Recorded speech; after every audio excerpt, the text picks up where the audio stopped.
Hello, everybody. Scott Golden here with the Superstars of Wrestling Review Series for the 29th of February 1991. And obviously, we are super close to WrestleMania 8. Um, about 6 weeks away, something like that. Anyway, the build for such is in full swing, and we kind of see a big deal. Even Shawn Michaels gets in on the fun as he is going to face Tito Santana at the event. Tito Santana is your opening enhancement talent match here. And Michaels basically says he's going to take care of Santana once and for all. He's the best looking thing in pro wrestling, and of course he should win at WrestleMania and will do so. Santana, a few arm drags and basic stuff. Nothing really very major. And then we see, the forearm to the back of the neck. We go to for the win for Santana. We go to update. IRS and DiBiase are now managed by Jimmy Hart. They are referred to as the Money Incorporated. Natural Disasters out with Jimmy Hart. Hart has basically sold the contracts and also managed to Money Incorporated are the tag team champions, having defeated the Legion of Doom. Not exactly something that they covered a lot here. That was done at a house show, I do believe. Anyway, so Natural Disasters are turned babyface at that point, kind of out of nowhere a little bit. Repo Man out here. Obviously, Repo Man, the former Smash and punch, kick, basic stuff, and a leg grapevine for submission victory for Repo Man. And then we move to the new foundation. Jim Neidhart and Owen Hart there are pretty good to go. Shoulder tackles by Neidhart. He obviously uses more power than average.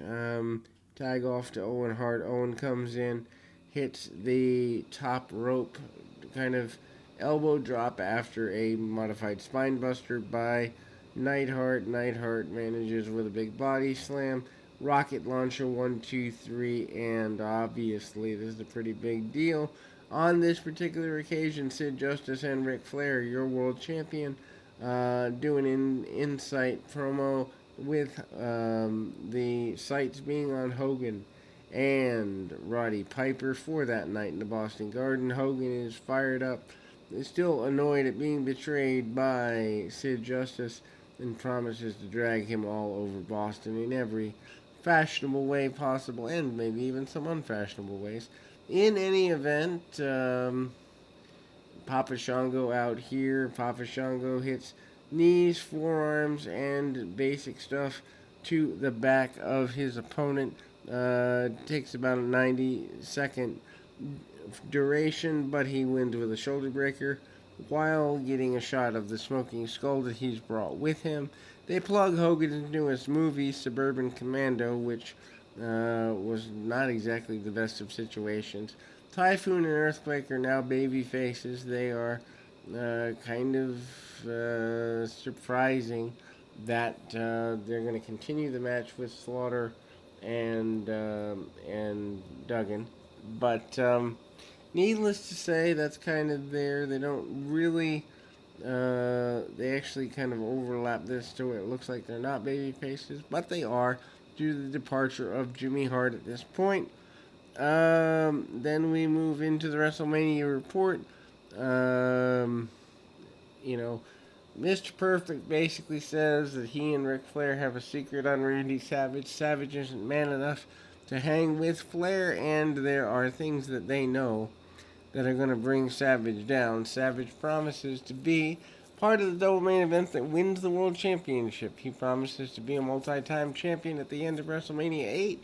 And we continue to go towards WrestleMania 8 with the Hogan and Justice feud continuing. Hogan, of course, talking about betrayals again, and he pretty well stays on that.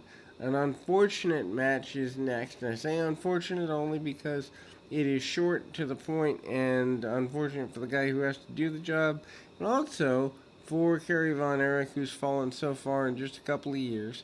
Gary Von Erich comes in, hits the claw, hits a couple of shots, and the discus punch gets a victory there. Jake Roberts is on the funeral parlor next for a historic angle. Roberts basically asks what side the Undertaker's on. They go back to the betrayal at the Saturday Night's Main Event a couple of weeks ago, with the Undertaker interjecting himself into Randy Savage and Elizabeth coming back through the curtain.